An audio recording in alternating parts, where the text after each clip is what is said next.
भारत का पहला राष्ट्रीय संगठन था। लेकिन इस संगठन की स्थापना से पहले जो अंग्रेजों की 3 प्रेसिडेंसीज थी देश में, बंगाल, मद्रास और बंबई, इन तीनों में धीरे धीरे कुछ ऐसे संगठन बने थे जो संगठन किसी न किसी मायने में जिन्हें हम राजनीतिक संगठन कह सकते हैं। धर्म और समाज सुधार के लिए भी हमने बहुत सारे संगठनों का जिक्र किया था, लेकिन वे अपने सामाजिक और धार्मिक उद्देश्यों तक ही सीमित थे।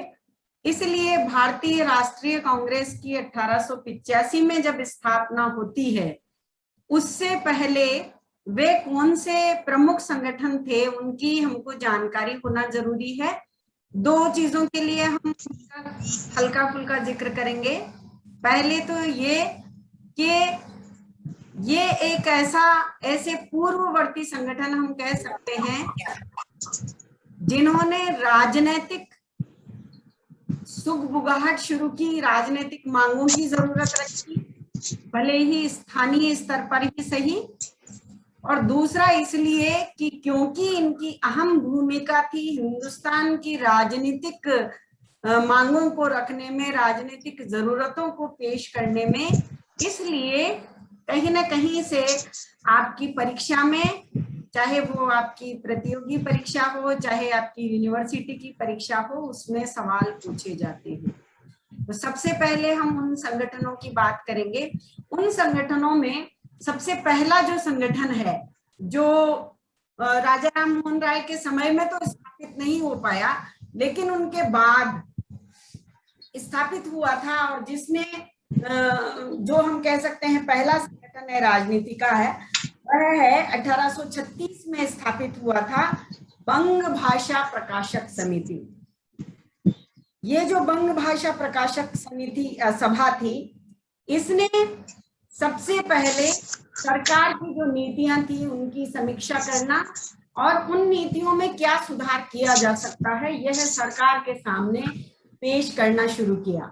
तो इस तरह से हम इसको जो कांग्रेस के पूर्ववर्ती राजनीतिक संगठन है उसमें हम पहला संगठन कह सकते हैं। हालांकि जो राजनीतिक दशा थी, जिस तरह की प्रशासन व्यवस्था थी, जिस तरह की अंग्रेजों की शासन में खामियां थी, उसकी तरफ बहुत कुछ हद तक राजा राम मोहन राय ने भी प्रकाश डाला था या इंगित किया था, लेकिन वे उस तरह का राजनीतिक संगठन नहीं कर पाए थे। हालांकि उनके ही सहयोगियों ने यह संस्था खड़ी की थी। दूसरी जो संस्था है वह है बंगाल ब्रिटिश इंडिया सोसाइटी।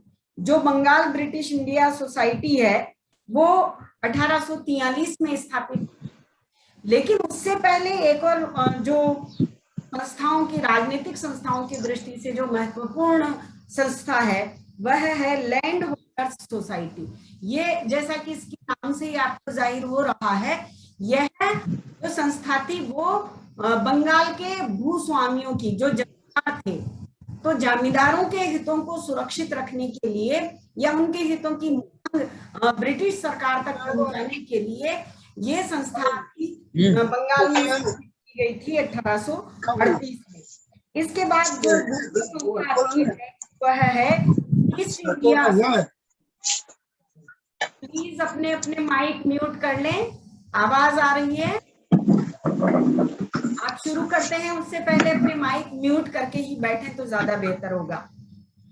तो ब्रिटिश इंडियन एसोसिएशन की स्थापना 1851 में हुई थी, और ये जो ब्रिटिश इंडियन एसोसिएशन है इसने दरअसल ये जो लैंड होल्डर्स सोसाइटी है और बंगाल ब्रिटिश इंडिया सोसाइटी है, इन दोनों को मिलाकर ये संस्था बनाई गई थी। और ध्यान देने की बात यह है, जिस पर छोटा सवाल कभी पूछा जा सकता है, वो ये है कि इस सभा ने अपनी जो वार्षिक सदस्यता शुल्क है वो 50 रुपए रखा था।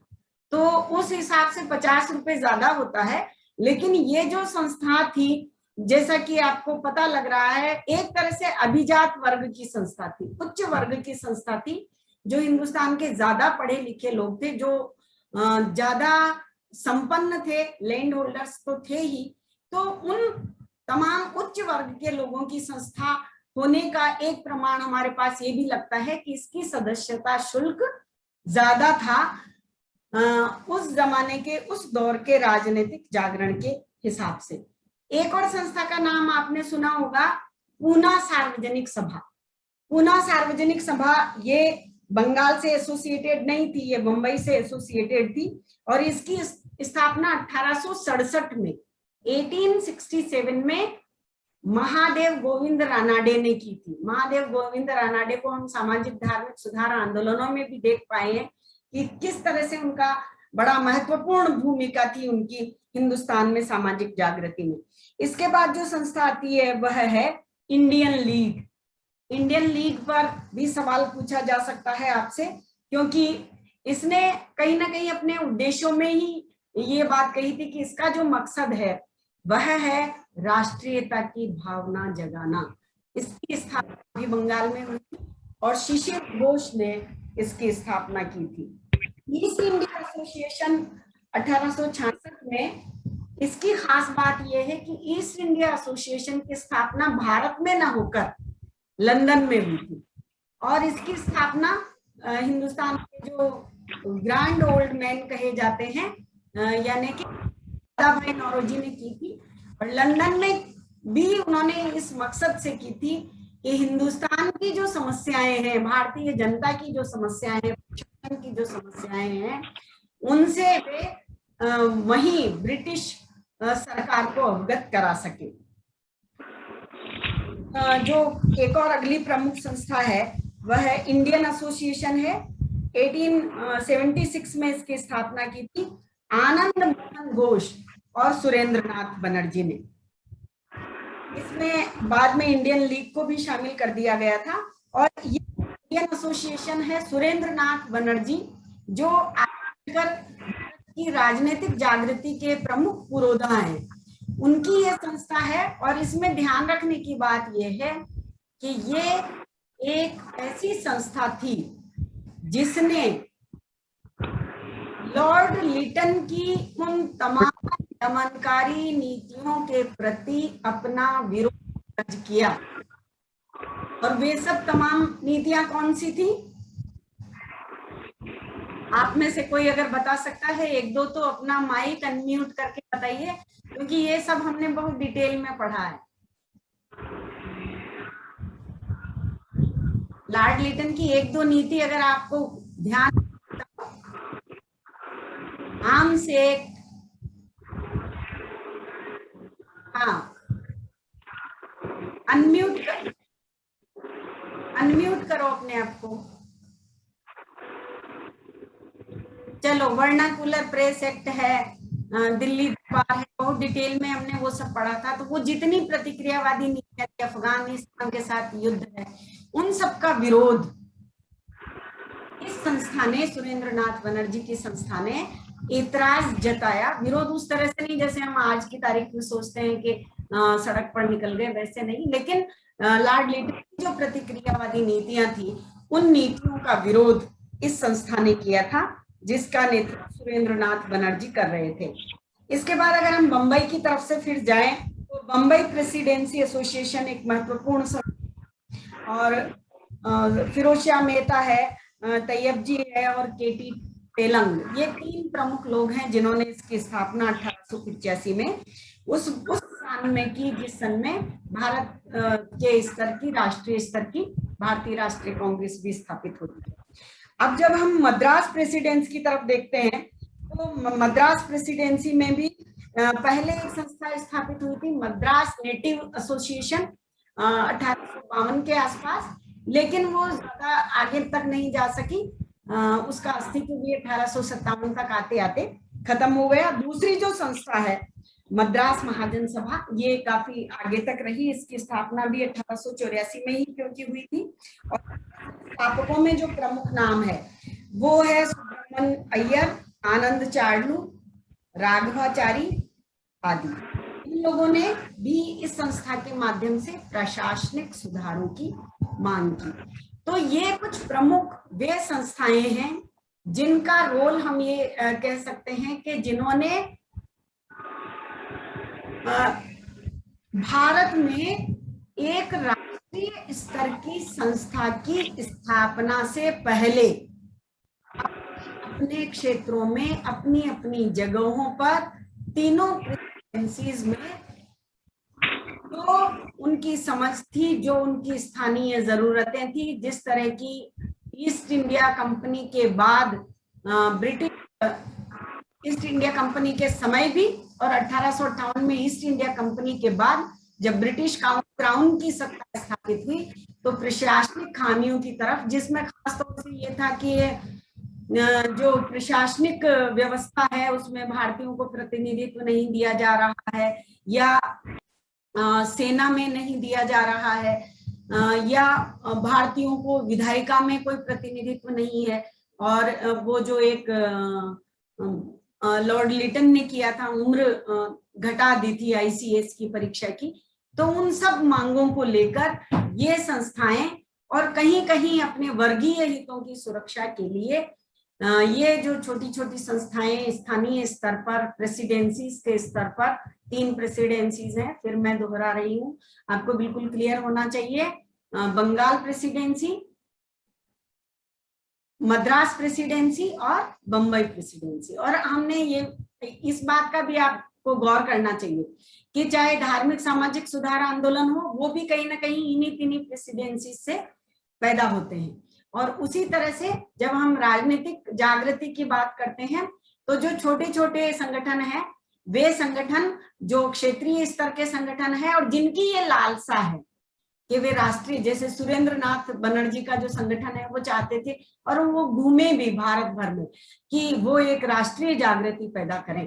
तो भारतीय राष्ट्रीय कांग्रेस की स्थापना से पहले भारत में तीनों प्रेसिडेंसियों में कुछ ऐसे संगठन थे जिन्हें हम कांग्रेस का पूर्ववर्ती संगठन कहते हैं।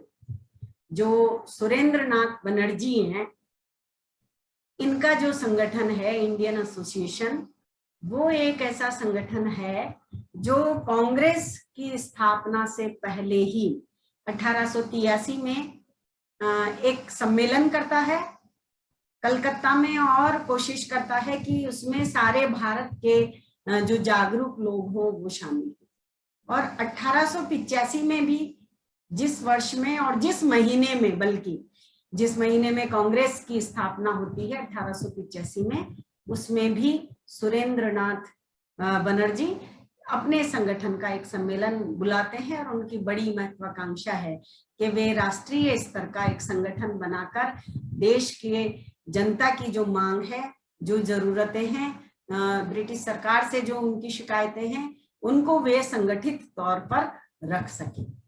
तो ये तो हमने बात की पूर्ववर्ती संगठनों की, जिसमें आपको याद करने का ज्यादा है।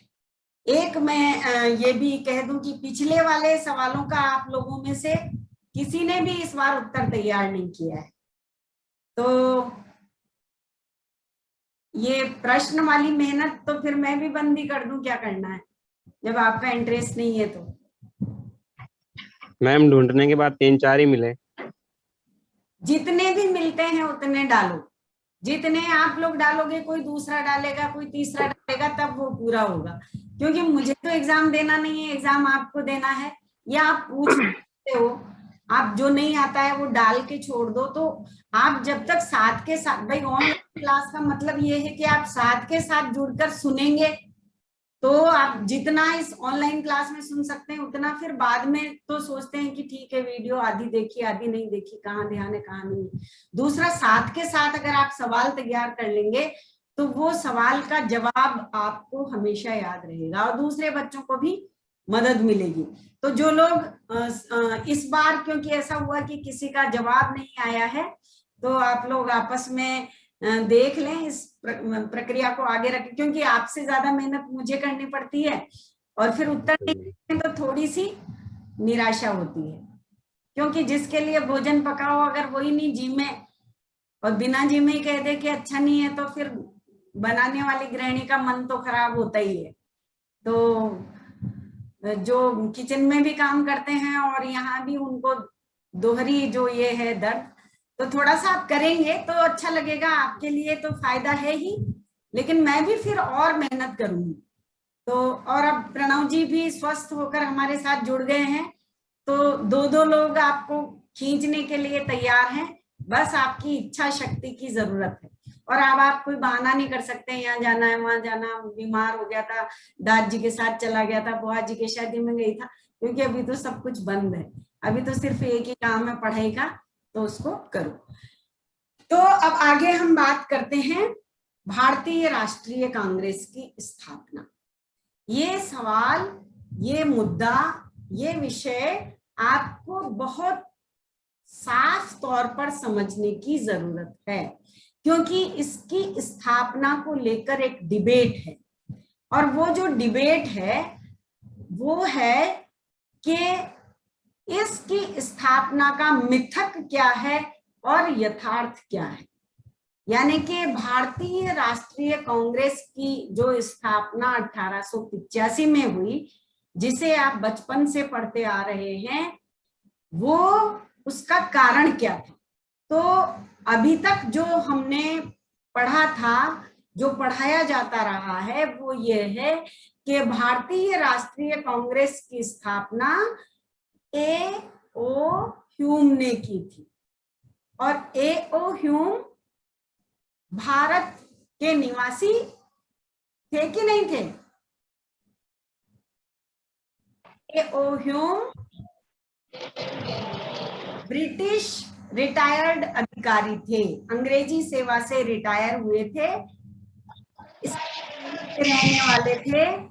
और ये कहा जाता है कि ए ओ ह्यूम ने, जो 1857 में एक क्रांति हो चुकी थी हिंदुस्तान, और दूसरी कहीं क्रांति ना हो, इसको रोकने के लिए कि भारतीयों में जो लगातार रहा है, उस असंतोष को रोकने के लिए कि उनके मन में जो कुछ भी है, एक संस्था के माध्यम से एक मंच उनको दिया जाए और उस मंच पर वो अपनी बात रख लें, तो अंग्रेजों को पता लगता रहे कि उनकी क्या नाराजगी है, क्या संतुष्टि है, तो वे उसको उसी तरह से दूर करते रहे। तो एक सुरक्षा नाली, सेफ्टी वॉल, यानी कि ऐसी नाली जिसमें से सब असंतोष की गंदगी निकलती जाए और अंग्रेजी साम्राज्य सुरक्षित रहे।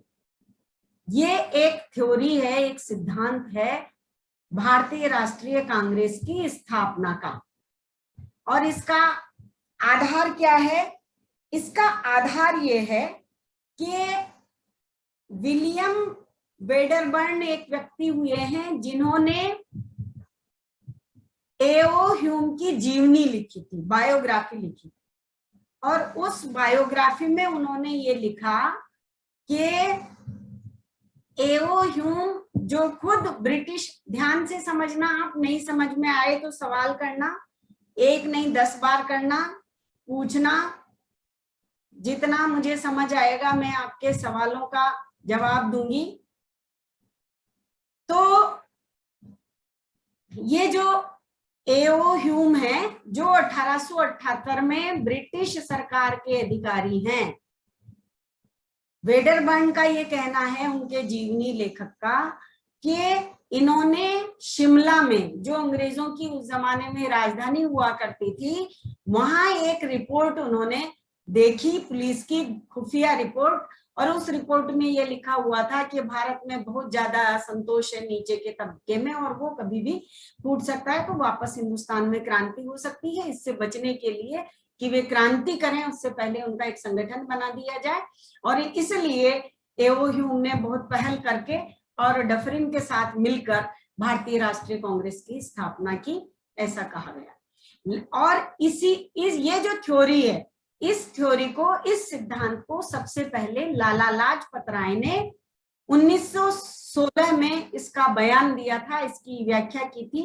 उनका एक अखबार था यंग इंडिया, उसमें उन्होंने लिखा था, क्योंकि लाला लाजपत राय का उदारवादी, कांग्रेस में जो दो दल थे, उग्रवादी और उदारवादी, तो उदारवादियों से उनकी नाराजगी थी और उनको नीचा दिखाने के लिए या उनकी काट करने के लिए लाला लाजपत राय ने 1916 में ये थ्योरी दी, ये प्रकाशित किया कि ये जो भारतीय राष्ट्रीय कांग्रेस है, ये अंग्रेजों का बच्चा है और एओ ह्यूम ने ये असंतोष को निकालने के लिए सेफ्टी वॉल्व के रूप में भारतीय राष्ट्रीय कांग्रेस की स्थापना की।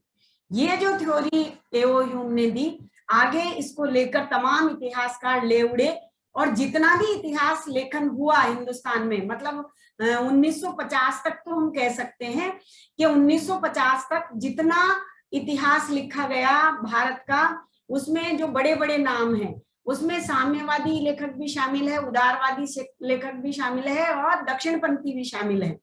जैसे रजनी पामदत्त हैं, AR देसाई हैं, और उससे आगे चलें तो हम गोवलकर हैं, और ये अपने RC मजूमदार हैं जिन्होंने बंगाल पर और पूरे देश का इतिहास लिखा है।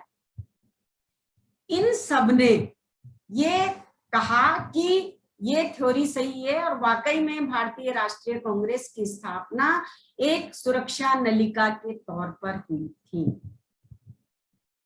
अब जो दूसरी बात शुरू होती है वो दूसरी बात यह है कि इतिहासकारों ने इस सुरक्षा नली के सिद्धांत का आगे चलकर खंडन किया, और खंडन तब कर पाए जब उन्होंने दूसरे स्रोतों का भी अध्ययन किया। दूसरे स्रोत में जो प्रमुख रूप से हम ले सकते हैं वो जो हमने पढ़ा था, थियोसोफिकल सोसाइटी की एक मैडम थी ब्लावस्की, उनके पेपर्स हैं, रिपन के प्राइवेट पेपर्स हैं, डफरिन के प्राइवेट पेपर्स हैं।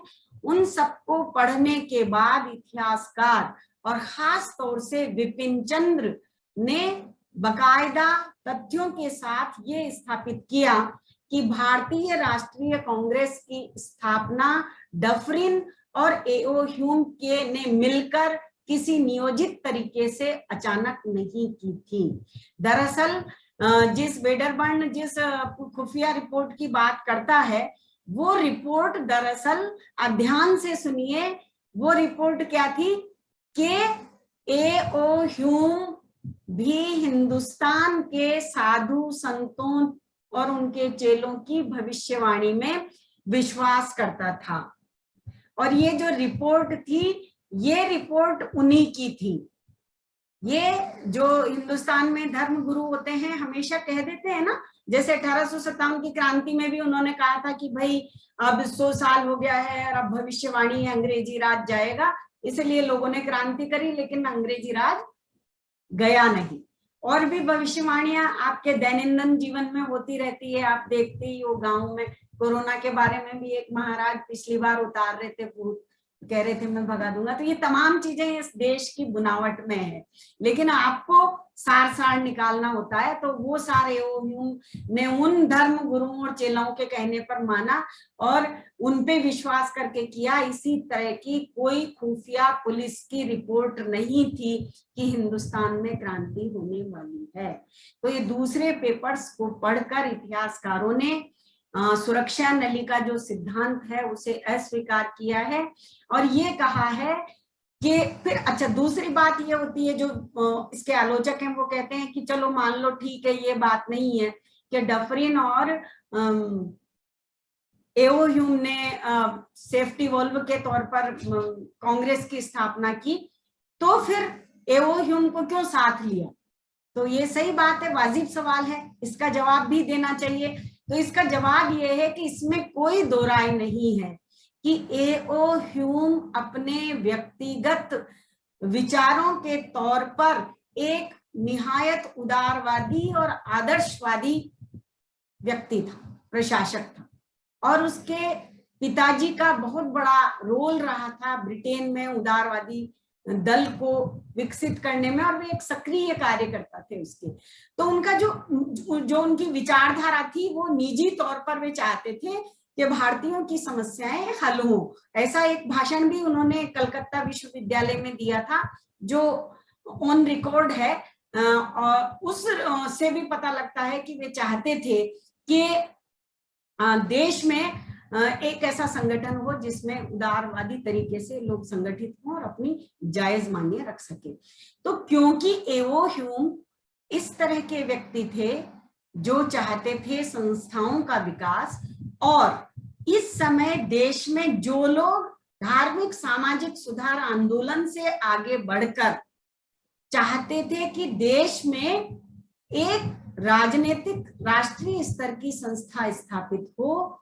वो एवो ह्यूम की मदद इसलिए लेना चाहते थे ताकि एक अंग्रेज अधिकारी, एक जिम्मेदार आदमी, एक इतना बड़ा आदमी उनके साथ रहेगा तो अंग्रेजों को ये शक नहीं होगा कि ये कुछ गड़बड़ कर सकते हैं, जैसा अंग्रेजों को हमेशा शक हो जाता था।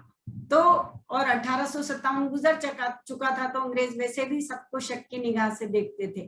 तो ये जो स्थिति थी भारतीयों के सामने कि चुपचाप एक संगठन भी बन जाए और एक अंग्रेज उसमें साथ रहे, तो उसके साथ रहने से जो ब्रिटिश सरकार है, जो भारत सरकार है, उसको उनके जो इंटेंशंस है, जो इरादे हैं, जो मंसूबे हैं, उन पर कोई शक ना हो।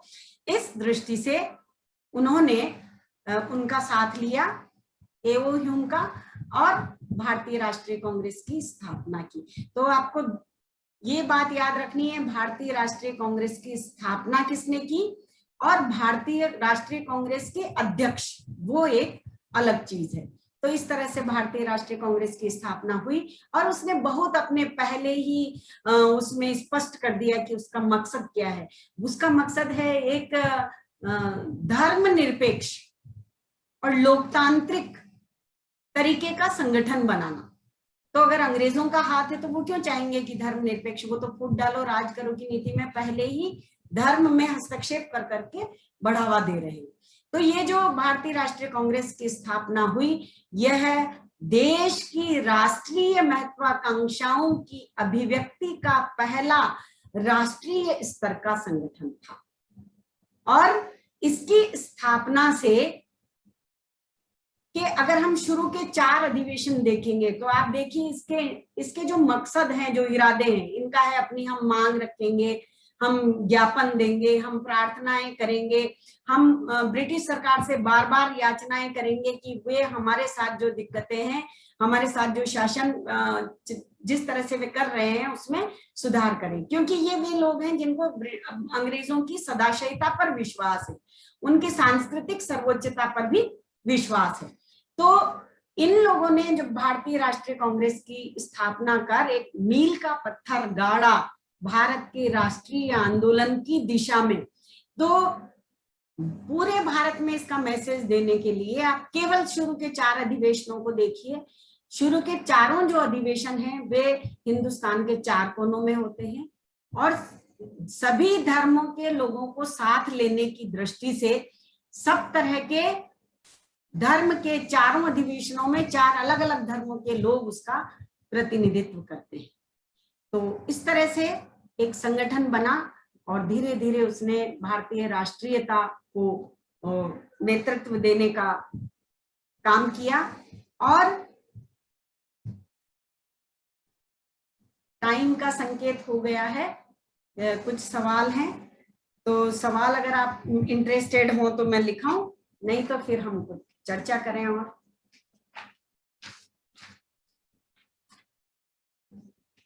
सवाल लिखाए जाएं? हाँ मैम। चैट बॉक्स में डाल दें।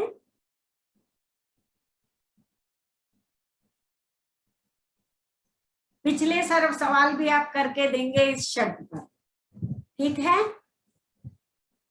चलो लिखो।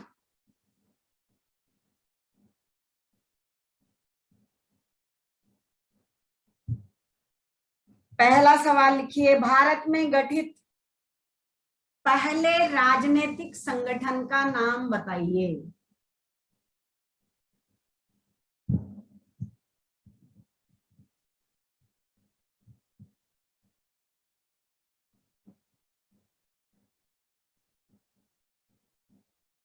ईस्ट इंडिया एसोसिएशन की स्थापना किसने की थी? ईस्ट इंडिया एसोसिएशन की स्थापना किसने की थी? सुरेंद्रनाथ बनर्जी ने बंगाल में किस संस्था की स्थापना की थी?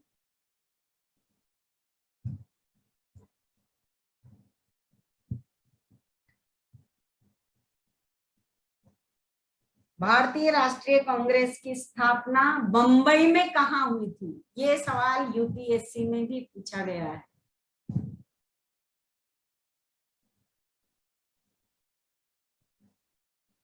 और एक और थोड़ा सा दिमागी कसरत करने वाला सवाल, कांग्रेस का पहला गैर भारतीय अध्यक्ष कौन था? इसमें मैंने उदारवादी पीरियड लेने की कोशिश की है। कांग्रेस का पहला गैर भारतीय अध्यक्ष कौन, कब, कहां बना था? और एक और सवाल जो यूपीएससी में भी पूछा गया और आरएस में भी पूछा गया था, 1885 में कांग्रेस का, आगे आपकी चुनौती शुरू होती है, महासचिव कौन था? सवाल ध्यान से पढ़ा करो, परीक्षा में भी नहीं पढ़ते हो, यूनिवर्सिटी की परीक्षा में भी। और जनगण मन पहली बार किस अवसर पर गाया गया था? जनगण मन। और एक सवाल जो आपकी प्रतियोगी परीक्षाओं, आपके सपनों को संवारने के लिए, भविष्य को बनाने में मददगार होगा। कांग्रेस का समर्थन बढ़ाने के लिए 1988 में बनाई गई समिति का अध्यक्ष कौन था? जितने सवालों को आपको उत्तर आते हैं उतने आपको YouTube के कमेंट बॉक्स में डालने हैं। सारे का आपका ठेका नहीं है, और इतने सारे लोग हैं, वो भी तो कुछ करेंगे। जो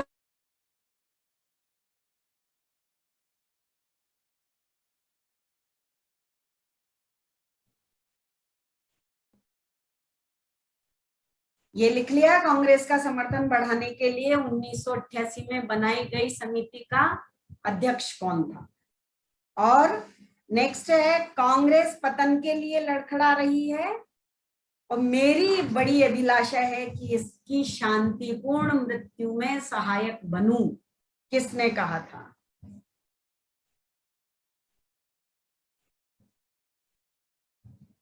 और एक और सवाल, कांग्रेस सूक्ष्मदर्शी अल्पसंख्यक लोगों की प्रतिनिधि है, माइक्रोस्कोपिक माइनॉरिटी, मतलब दूरबीन से देखो तो भी नहीं दिखे, इतने से लोगों की संस्था है। ऐसा किसने कहा था? मतलब हाथ फेर फेर के ढूंढोगे तो भी नहीं मिलेगा। 72 लोग आए थे पहली मीटिंग में, पर ये कहा उन्होंने, मतलब पूरी तरह से उसको नेग्लेक्ट किया। और ये भी कह रहे हैं कि लोग कह रहे हैं ये तो उन्होंने ही बनाई है। भाई उन्होंने बनाई तो फिर उनको क्या तकलीफ है? वह प्रमुख भारतीय नेता जो कांग्रेस के स्थापना अधिवेशन में शामिल नहीं हुआ था।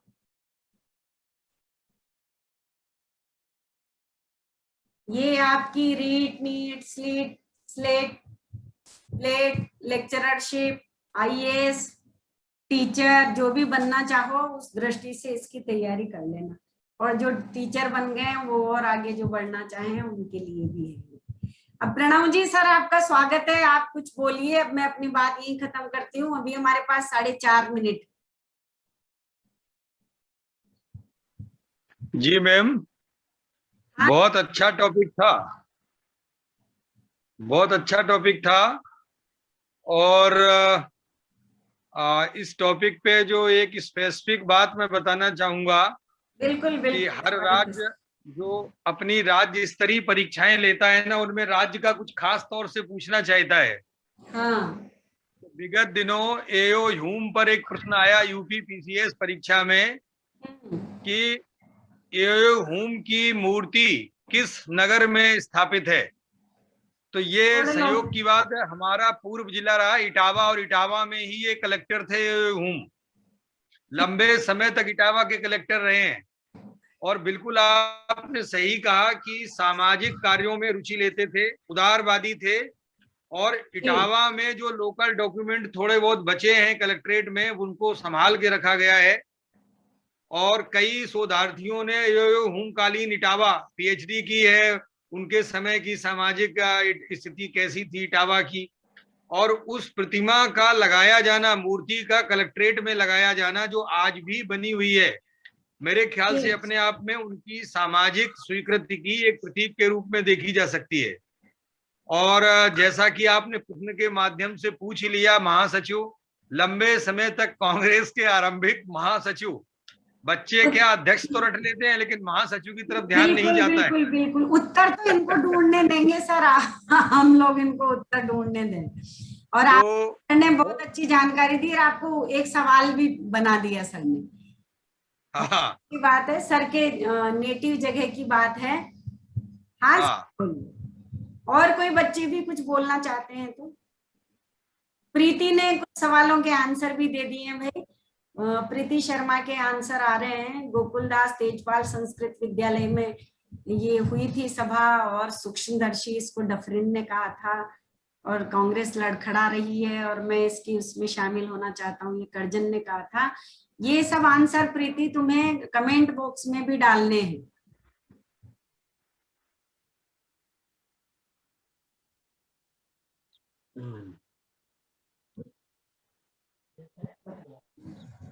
अब मैंने इसमें अभी शुरू के सवाल लिए हैं और बाकी के सवाल हम जैसे जैसे इसको मूवमेंट को आगे बढ़ाएंगे तो कांग्रेस से संबंधित सवाल हम और आगे पूछते जाएंगे। हाँ सर, और कुछ टीका टिप्पणी आप जोड़ना चाहें तो अभी हमारे पास 1 मिनट है।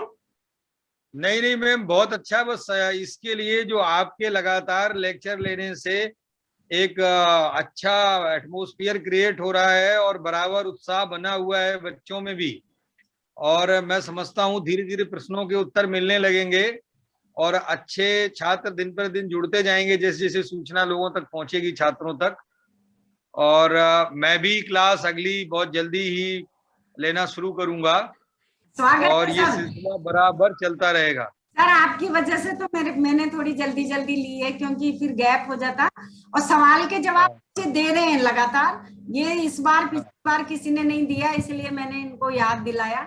थोड़ा सा इनको चिंगुटी मारना भी जरूरी है, नहीं तो ये सोच लेते हैं कि टीम निकालो 4:30 बजे खोल लेंगे ऑनलाइन जूम खोल के, हो गया काम।